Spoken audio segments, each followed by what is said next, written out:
Welcome to T-SAT. I'm Naresh, history faculty. ఈరోజు మనం ఈ వీడియోలో మౌర్య సామ్రాజ్యం గురించి నేర్చుకుందాము. భారతదేశ చరిత్రలో మొట్టమొదటి సామ్రాజ్యము మౌర్య సామ్రాజ్యము. రైట్, మనకి క్రీస్తు పూర్వం 6వ శతాబ్ద కాలంలో మగధ ఒక గొప్ప సామ్రాజ్యాల స్థాయికి చేరడం జరిగింది. ఆ మగధ రాజ్యంలో 3 వంశాలు ఉన్నాయని మనం ఆల్రెడీ గత వీడియోలో నేర్చుకున్నాము. హర్యాంకా వంశము, శిశునాగా వంశము, నందా వంశం అని చెప్పేసి ధననందను ఓడించేసి చంపివేసి చంద్రగుప్త మౌర్యుడు మౌర్య సామ్రాజ్యాన్ని ప్రారంభించినట్టుగా మనము చదువుకుంటా ఉన్నాము. రైట్, మన భారతదేశ చరిత్రలో ఒక సువిశాల సామ్రాజ్యాన్ని ఏర్పాటు చేసిన రాజ్యము, పూర్తి భారతదేశాన్ని సమైక్యం చేసి పరిపాలించిన రాజులు మౌర్యులు. పూర్తి భారతదేశాన్ని సమైక్యం చేయడం జరిగింది.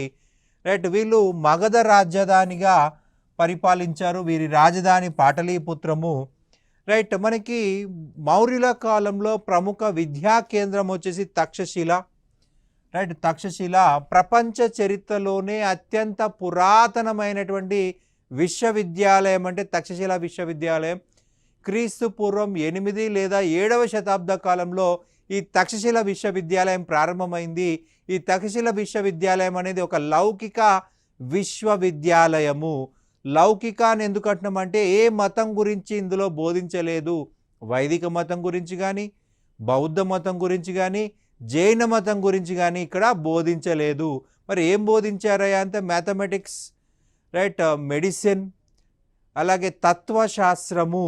రైట్, లౌకిక అంశాలు మాత్రమే, మతానికి సంబంధించి కాని అంశాలు మాత్రమే బోధించారు. ఇందులో అనేక గొప్ప గొప్ప వాళ్ళు చదువుకోవడం జరిగింది. కౌటిల్యుడు, రైట్, చరకుడు, పాణిని, వీళ్ళంతా కూడా ప్రధానంగా చదువుకోవడం జరిగింది. రైట్, రాజభాష ప్రాకృతము, ప్రధానమైన లిపి బ్రాహ్మీ లిపి. బ్రాహ్మీ లిపి చూసినట్లయితే ఎడమన ప్రారంభించి కుడికి రాస్తారు. ఎడమ నుండి కుడికి రాయడం జరుగుతుంది. ఈ యొక్క బ్రాహ్మీ లిపిలో అధికార భాష రాజభాష ప్రాకృత భాష. వీరి కాలంలో హిందూ, బౌద్ధ, జైన, అజీవక మతాలు ఆదరణలో ఉండేవి. మౌర్యులు క్షత్రియ కులస్తులని బౌద్ధ జైన గ్రంథాలు చెప్తా ఉన్నాయి. బౌద్ధ జైన మతాలకు చెందిన గ్రంథాలు తెలియజేస్తూ ఉన్నాయి. మౌర్యులు శూద్ర కులానికి చెందిన వారని పురాణాలు తెలియజేస్తున్నాయి. మౌర్యులు దక్షిణ భారతదేశంలోని చోళ, చేర, పాండ్య అనే రాజ్యాలను మినహాయించి పూర్తి భారతదేశాన్ని పరిపాలించడం జరిగింది. ఉత్తరాన కాశ్మీర్, దక్షిణాన కావేరీ నది, తూర్పున బెంగాల్, పశ్చిమాన ఆఫ్ఘనిస్తాన్ వరకు సువిశాల ప్రాంతాన్ని ఈ యొక్క మౌర్యులు అనేవాళ్ళు పరిపాలించడం జరిగింది. కావేరీ నది కింద చోళ, చేర, పాండ్య అనేటువంటి రాజ్యాలు ఉన్నాయి. చోళ, చేర, పాండ్య రాజ్యాలు ఉన్నాయి. రైట్, వీళ్ళ యొక్క చరిత్ర అధ్యయనానికి మనకు 4 రకాల ఆధారాలు ఉన్నాయి: శాసనాలు, నాణములు, గ్రంథాలు, పురాణాలు. మొదట శాసనాలు పరిశీలించినట్లయితే భారతదేశంలో మొదటిసారిగా శాసనాలను జారీ చేసింది మౌర్యులే. అశోకుడు జారీ చేశాడు. 14 శిలాశాసనాలను జారీ చేశాడు. 3 గుహ శాసనాలను జారీ చేశాడు. 7 స్తంభ శాసనాలను జారీ చేశాడు. 284 లఘు శాసనాలని అశోకుడు ఇవ్వడం జరిగింది. అశోకుడు ప్రధానముగా తన శాసనాలలో ప్రాకృత భాషను ఉపయోగించాడు. బ్రాహ్మీ లిపిని అత్యధికంగా ఉపయోగించాడు. ప్రాకృత భాష భారతదేశంలో అత్యంత పురాతనమైన లిపి ఉన్న భాష ప్రాకృత భాష. లిపి ఉన్న ప్రకారం అని చెప్పాలి. మాట్లాడే ప్రకారం అయితే సంస్కృతము, లిపి అభివృద్ధి చెందిన ప్రకారం అయితే ప్రాకృతం అని చెప్పాలి. ఈ మొట్టమొదటిసారిగా ప్రాకృత భాషకు బ్రాహ్మీ లిపి అభివృద్ధి చెందింది. అశోకుడు కూడా తన శాసనాలలో ప్రాకృత భాషని, బ్రాహ్మీ లిపిని ఉపయోగించడం జరిగింది. ఇక నాణ్యాల విషయంకి వచ్చినట్లయితే మౌర్యులు వెండి, ఫనం, రాగి, మషక అనే నాణ్యాలను ముద్రించడం జరిగింది. రైట్, గ్రంథాలు, స్వదేశీ గ్రంథాలు ఉన్నాయి, విదేశీ గ్రంథాలు ఉన్నాయి. ఈ రెండు వీటి ద్వారా మనకి మౌర్య చరిత్రకు ఉపయోగపడతాయి. అండ్ స్వదేశీ గ్రంథాలు మొదట చూసినట్లయితే అర్థశాస్త్రము. అర్థశాస్త్రాన్ని కౌటిల్యుడు రాశాడు. ఈ కౌటిల్యుడినే మనము కౌటిల్యుడి యొక్క అసలు పేరు విష్ణుగుప్తుడు. రైట్, పరిపాలన మరియు రాజనీతి శాస్త్రాన్ని ఇందులో వివరించడం జరిగింది. మనకి అర్థశాస్త్రము దేని గురించి వివరిస్తుంది అంటాడు, రాజనీతి శాస్త్రం అనేది మనం పర్ఫెక్ట్గా గుర్తుపెట్టుకోవాల్సి ఉంటుంది. ముద్రా రాక్షసం విశాఖదత్తుడు. రైట్, మౌర్యులు హీన జాతికి చెందిన వాళ్ళు అంటున్నాడు. ముద్రా రాక్షసము అనేది ఒక నాటకము. ఈ నాటకాన్ని విశాఖదత్తుడు రాయడం జరిగింది. రైట్, ధననందుడు కౌటిల్యుణ్ణి అవమానించడం జరిగింది. సో అవమానించినందుకు గాను ప్రతీకారం కింద కౌటిల్యుడు చంద్రగుప్త మౌర్యకు యుద్ధ విద్యలు నేర్పించి చంద్రగుప్తుడు మౌర్యుడి సహాయంతో హత్య చేయించడం జరిగింది అని చెప్పేసి తెలుస్తూ ఉంది. చంద్రగుప్త మౌర్యుడు ధనందుని చంపేసి మౌర్య సామ్రాజ్యాన్ని స్టార్ట్ చేసినట్టుగా ఈ ముద్రా రాక్షసంలో విశాఖదత్తుడు అనే వ్యక్తి రాయడం జరిగింది. హర్ష చరిత్ర బాణుడు రాశాడండి. మౌర్యుల పతనం గురించి రాయడం జరిగింది. రైట్, పుష్యమిత్ర శుంగ అనే బ్రాహ్మణ సైనిక అధికారి రైట్, ఈ యొక్క మౌర్యులు బౌద్ధ జైన మతాలకు ప్రాధాన్యత ఇవ్వడం వల్ల రైట్ వీటిని నాశనం చేస్తేనే బ్రాహ్మణులకి మళ్ళీ అధికారం వస్తుంది, మళ్ళీ యజ్ఞయాగాలు చేయడం అవుతుందని చెప్పేసి పుష్యమిత్ర శుంగుడు బృహదత అనే చిట్ట చివరి రాజును చంపేసినట్లుగా హర్ష చరిత్రలో బాణుడు రాయడం జరిగింది. ఇక రాజతరంగిణి కలహనుడు రాశాడండి. భారతదేశ చరిత్రలో మొట్టమొదటి చరిత్రకారుడు అంటే కలహన అంటాం. భారత చరిత్ర పితామహుడు కలహన అని చెప్తాము. భారతదేశంలో చరిత్ర కోసమే రాయబడినటువంటి మొదటి గ్రంథము రాజతరంగిణి. రైట్, ఇతని ప్రకారము అశోకుడు శ్రీనగర్ను నిర్మించాడు అని గుర్తుపెట్టుకోవాల్సి ఉంటుంది. రాజతరంగిణి కలహనుడు రాశాడు. ఇందులో రాజులు కాశ్మీర్ రాజుల చరిత్రని వివరించడం జరిగింది. కాశ్మీర్ రాజుల చరిత్ర. రైట్, రాజతరంగిణి తరంగాలుగా. రైట్, సింపుల్గా మనకు అర్థం కావాలి అంటే రాజుల యొక్క ప్రవాహమే రాజతరంగిణి. రాజతరంగిణి అంటే అర్థము రాజుల యొక్క ప్రవాహము. కాశ్మీర్ రాజుల చరిత్ర, కాశ్మీర్ పుట్టిన దగ్గర నుంచి ఇతను నివసించినంత వరకు 11వ శతాబ్దం వరకు కూడా ఈ సమాచారాన్ని రాశాడు. అశోకుడు మౌర్య వంశం చెందిన వ్యక్తి. శ్రీనగర్ సిటీ, ప్రస్తుత జమ్మూ కాశ్మీర్ రాజధాని శ్రీనగర్ అంటాం. ఆ శ్రీనగర్ నిర్మించింది అశోకుడే అని చెప్పేసి మనకు రాయడం జరిగింది. పరిశిష్టి పర్వన్ హేమచంద్ర సూరి. రైట్, ఇతను శ్వేతాంబర దిగంబర అనే మత శాఖల గురించి రాయడం జరిగింది.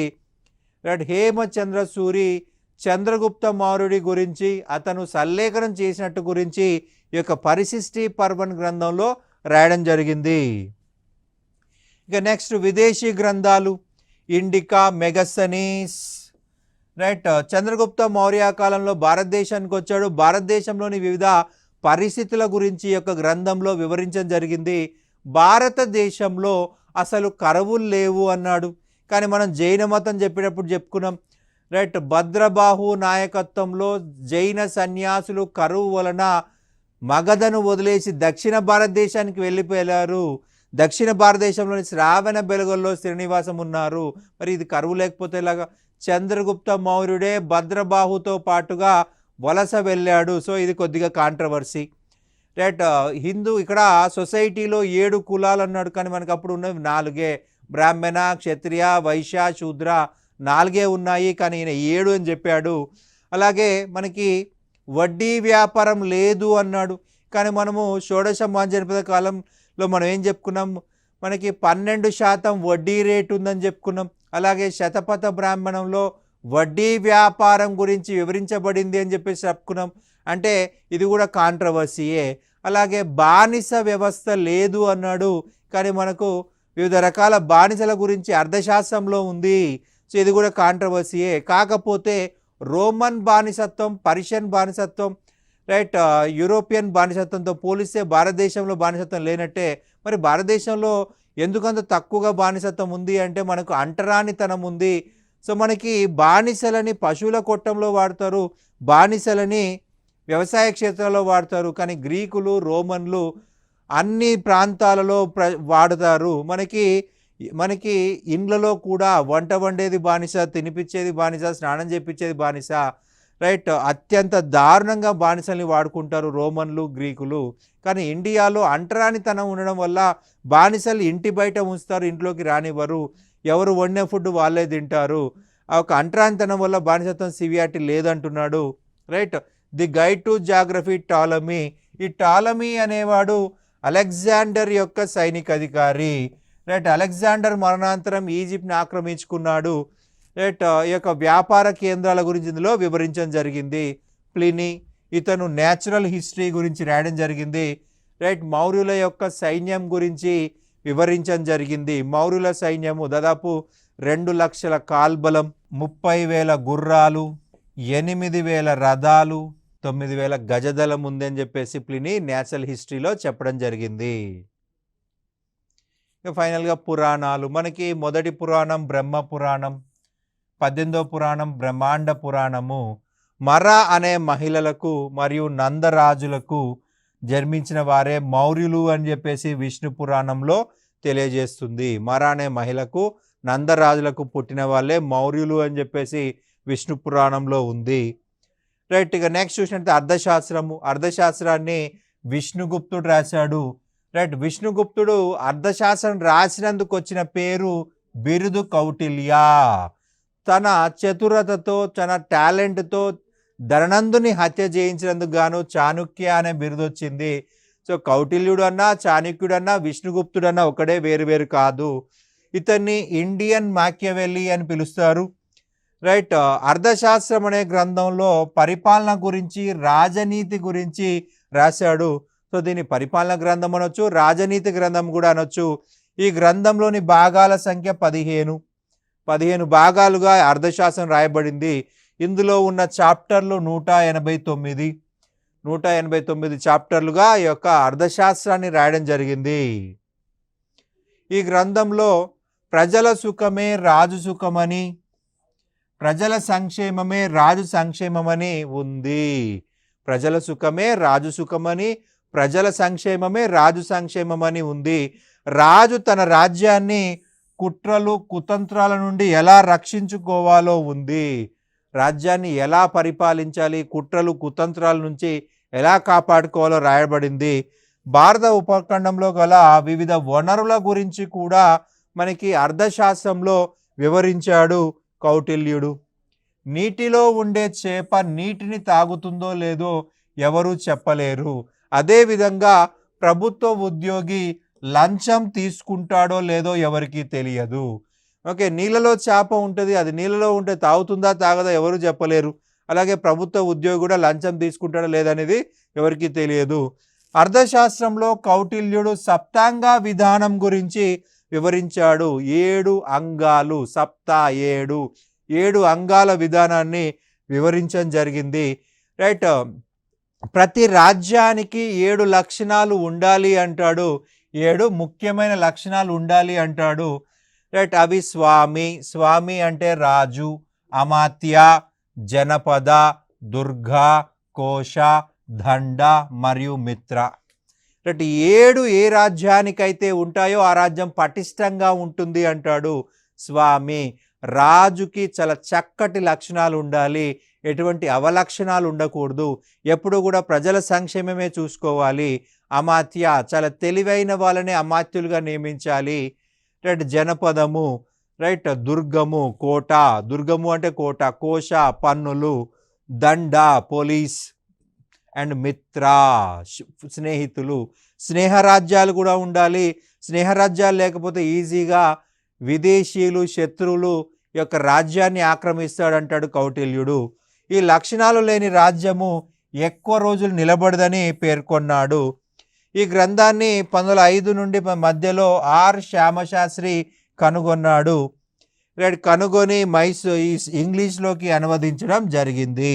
మనకి ఈ యొక్క మైసూర్ లైబ్రరీలో కనుగొన్నాడండి, దాన్ని ఇంగ్లీష్లోకి ట్రాన్స్లేట్ చేశాడు ఆర్ శ్యామశాస్త్రి. అర్థశాస్త్రాన్ని ఇంగ్లీష్లోకి ట్రాన్స్లేట్ చేసిన వ్యక్తి ఆర్ శ్యామశాస్త్రి. ఈ గ్రంథము ఎప్పుడు లభించింది అంటే 1905 మధ్యలో, రైట్. మైసూర్ లైబ్రరీలో దొరికింది ఇది. విశాఖ దత్తుడు రాసిన ముద్రా రాక్షసం అనే గ్రంథంలో మౌర్యులు హీన జాతి వారు అని ఉంది, మౌర్యులు తక్కువ కులస్తులని ఉంది, అంటే శూద్రులు. రైట్. హర్ష చరిత్ర గ్రంథంలో మౌర్యుల పతనం గురించి ఉంది. రాజతరంగిణి అనే గ్రంథంలో అశోకుడు శ్రీనగర్ నిర్మించినట్లుగా రాయడం జరిగింది. ఇక నెక్స్ట్ చంద్రగుప్త మౌర్యుడు, మౌర్య వంశ స్థాపకుడు అంటే చంద్రగుప్త మౌర్యుడు. ఇతని పరిపాలనా కాలం చూసినట్లయితే 322 నుండి 298 అనేది గుర్తుపెట్టుకోవాలి. చంద్రగుప్త మౌర్యుడు మౌర్య వంశ స్థాపకుడు. ఇతడు ప్రారంభంలో పిప్పలావనం అనే ప్రాంతంలో జీవించినట్టు కొన్ని ఆధారాలు ఉన్నాయి. రైట్. కౌటిల్యుడి సహకారంతో నందవంశంలోని చివరి రాజైన ధననందుని చంపి మగధని ఆక్రమించాడు. ఇతడు అలెగ్జాండర్ను ప్రత్యక్షంగా కలిశాడని జస్టిన్ అనే చరిత్రకారుడు తెలియజేయడం జరిగింది. అలెగ్జాండర్ను ప్రత్యక్షంగా కలిశాడు అని చెప్పిన చరిత్రకారుడు జస్టిన్. రైట్.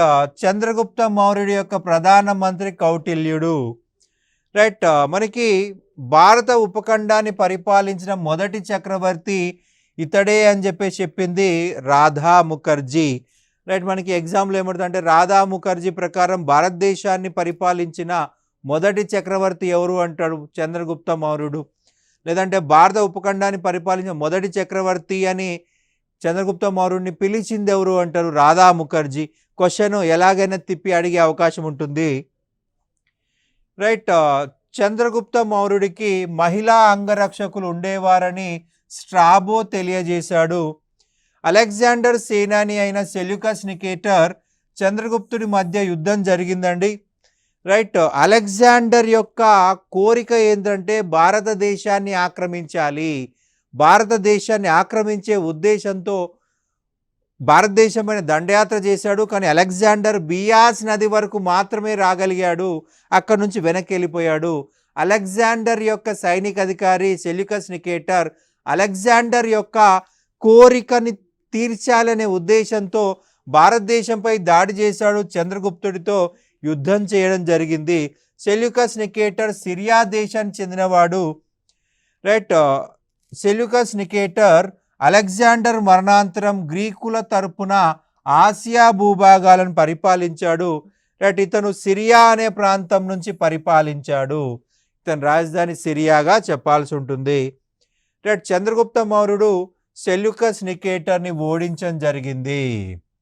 రైట్. అలెగ్జాండర్ కోరిక నెరవేర్చడం కోసం ఇతను భారతదేశంపై దండయాత్ర చేశాడు. కానీ చంద్రగుప్త మౌర్య చేతిలో ఓడిపోవడం జరిగింది. చంద్రగుప్త మౌర్య చేతిలో ఓడిపోయాడు. రైట్. ఈ యుద్ధాంతరం సెల్యూకస్ నికేటర్ తన కూతురైన హెలెనాను చంద్రగుప్తుడికి ఇచ్చి వివాహం చేశాడు.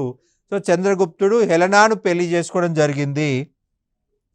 సెల్యూకస్కు 500 ఏనుగులని చంద్రగుప్తుడు బహూకరించడం జరిగింది. సెల్యూకస్కు 500 ఏనుగులను. మనకి గ్రీకులకి ఏనుగులు తెలియదు. రైట్. ఏనుగులని యుద్ధాల్లో ఎలా వాడాలో తెలియదు. ఒక భారతీయులు మాత్రమే యుద్ధంలో ఏనుగులు వాడేవాళ్ళు అనమాట. గ్రీకులు కావచ్చు, ఇతర దేశస్తులు కావచ్చు, వాళ్ళంతా కూడా గుర్రాలని వాడేవాళ్ళు. సెల్యూకస్ నికేటర్ తన రాయబారి మెగస్తనీస్ను భారతదేశానికి పంపించాడు. రైట్. భారతదేశానికి పంపించాడు. చంద్రగుప్తుడి కాలంలోనే అర్థశాస్త్రము మరియు ఇండికా అనే గ్రంథాలు రాయబడ్డాయి. మెగస్తనీస్ రాసిన గ్రంథం ఏంటి, ఇండికా. కౌటిల్ రాసిన గ్రంథం ఏంటి, అర్థశాస్త్రము. Right. Seleucus Nicator Kabul, Kandahar, Herat ప్రాంతాలని చంద్రగుప్త మౌర్యకి ఇవ్వడం జరిగింది. రైట్. వీటిని మనం సింగిల్ లైన్లో చెప్పాలంటే ఆఫ్ఘనిస్తాన్ అని చెప్పాల్సి ఉంటుంది. ఆఫ్ఘనిస్తాన్ భూభాగాలని మనకి ఈ యొక్క చంద్రగుప్తుడికి ఇచ్చినట్లుగా మనకు తెలుస్తూ ఉంది. ఇండికా. దీన్ని గ్రీకు భాషలో మెగస్తనీస్ రచించడం జరిగింది. ఈ గ్రంథంలో మౌర్యుల పరిపాలన గురించి, మౌర్యుల కాల పరిస్థితుల గురించి వివరించడం జరిగింది. భారతదేశంలో 7 కులాలు ఉన్నాయి అన్నాడు. 7 కులాలు ఉన్నాయి అన్నాడు. మనకి భారతదేశంలో ఎన్ని కులాలు ఉన్నాయి, జస్ట్ 4. బ్రాహ్మణ, క్షత్రియ, వైశ్య, శూద్ర. మరి ఈయనేమంటాడు 7 కులాలు. ఒక కాంట్రవర్సీ. పాటలీపుత్ర పరిపాలనకు 30 మంది సభ్యులతో కమిటీ ఉంది అని చెప్పేసి ఈ యొక్క గ్రంథంలో రాసుకున్నాడు. ఆంధ్రులకు 30 దుర్గాలు ఉన్నాయని చెప్పుకున్నాడు. రైట్, తెలుగు వారికి 30 దుర్గాలు ఉన్నాయన్నాడు. ఒక బలమైన సైన్యం ఉంది. ఈ బలమైన సైన్యం అనేది ఏ రోజైనా సునాయాసంగా ఉత్తర భారతదేశాన్ని ఆక్రమించగలదని చెప్పేసి చెప్పడం జరిగింది. అలాగే బానిసత్వము, కరువు కాటకాలు, దొంగతనము, వడ్డీ వ్యాపారము లేవు అని చెప్పేసి తెలియజేయడం జరిగింది. బానిసత్వం లేదు, కరువు కాటకాలు లేవు, దొంగతనం లేదు, వడ్డీ వ్యాపారం కూడా లేవు అని చెప్పేసి మెగస్తనీస్ తన గ్రంథంలో వివరించాడు. రైట్, అయితే స్ట్రాబో ఏమంటే మెగస్తనీస్ని అబద్ధాల కోరు అంటాడు. ఎందుకంటే కరువుని ఈ యొక్క స్ట్రాబో పరిశీలించాడు, వడ్డీ వ్యాపారం ఉంది, రైట్, దొంగతనాలు కూడా కనిపించాయి. సో కాబట్టి ఈయన చెప్పిందంతా అబద్ధమే అని చెప్పేసి కొద్దిగా ఎక్కువ చేసి చెప్పాడని చెప్పేసి అంటున్నాడు. చంద్రగుప్తుడి మౌర్యుడి కాలంలోనే మొదటి జైన సమావేశం జరిగింది. ఇతడు గుజరాత్లో సాగునీరు కోసమై సుదర్శన తటాకాన్ని నిర్మించాడు. గుజరాత్లో తాగు మరియు సాగునీటి సమస్య కోసము రైట్ సుదర్శన తటాకాన్ని నిర్మించాడు. సుదర్శన తటాకం గుజరాత్లోని గిర్నార్ కొండల్లో ఉంది. రైట్, ఇక్కడ ఉన్న నదులు వచ్చేసి సువర్ణరేఖ, పలాసిని అనే నదులు ఉన్నాయి. దీన్ని చంద్రగుప్తుడు మౌర్యుడి కాలంలోనే తవ్వకాలు జరిగింది. రైట్, పుష్యగుప్తుడు అనే వ్యక్తి గుజరాత్ ప్రాంతాన్ని చంద్రగుప్తుడి పేరు మీద పరిపాలించే గవర్నర్ అని చెప్పాలి. రైట్, చంద్రగుప్తుడు పర్మిషన్ మేరకు, చంద్రగుప్తుడి కోరిక మేరకు పుష్యగుప్తుడు కట్టాడు. ఇక్కడ రాజు పేరే చెప్పాలి, కింద అధికారి పేరు చెప్పకూడదు. చంద్రగుప్తుడు ఆదేశిస్తే నిర్మించిన వాడు పుష్యగుప్తుడు, గుజరాత్లో స్థానిక అధికారి అన్నమాట. రైట్, అశోకుడి కాలంలో కాలువల నిర్మాణం జరిగింది. రైట్, అశోకుడి కాలంలో ఈ యొక్క సుదర్శన తటాకానికి కాలువల నిర్మాణం జరిగింది. అయితే అశోకుడు ఎవరి ద్వారా తవ్వించాడయ్యా అంటే తుషస్పా అనే గ్రీకు అధికారితోటి మనకి ఇక్కడ కాలువలు తవ్వించడం జరిగింది.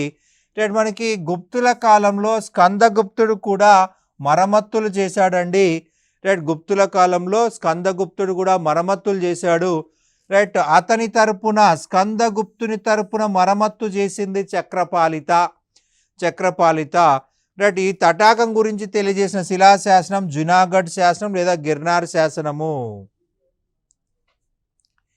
ఈ గిర్నార్ శాసనాన్ని రుద్రదమనుడు సంస్కృతంలో జారీ చేశాడు లేదా వేయించాడు. భారతదేశ చరిత్రలో తొలి సంస్కృత శాసనము అంటే గిర్నార్ శాసనము లేదా జునాగఢ్ శాసనం అని చెప్పాలి. తొలి సంస్కృత శాసనము. మనకి ఇక్కడ సుదర్శన తటాకం గురించి ఇచ్చిన సమాచారం ఈ యొక్క శాసనంలో మెన్షన్ చేయడం జరిగింది. రైట్, మనకి రుద్రదమనుడు ఇతను గుజరాత్ మరియు మధ్యప్రదేశ్ ప్రాంతంలో పరిపాలించినటువంటి ఒక శకరాజుగా చెప్పాలి. ఈ యొక్క సుదర్శన తటాకాన్ని పునర్నిర్మించాడు, మరమ్మతులు చేపట్టాడు. సో దాని గురించి వివరిస్తూ చంద్రగుప్త మౌర్యుడు ప్రారంభించాడు. అలాగే అశోకుడు కాలువలు కట్టాడు అని చెప్పేసి రుద్రదమనుడు గిర్నార్ లేదా జునాగఢ్ శాసనంలో చెప్పడం జరిగింది. చంద్రగుప్త మౌర్యుడు గ్రీకు దేశంలోని శాండ్రకోటస్ అని పిలిచింది ప్లూటార్క్. చంద్రగుప్త మౌర్యుడిని శాండ్రకోటస్ అని చెప్పేసి పిలిచింది ప్లూటార్క్. చంద్రగుప్త మౌర్యుడు శాండ్రకొట్టప్ అని పిలిచింది అలెగ్జాండర్.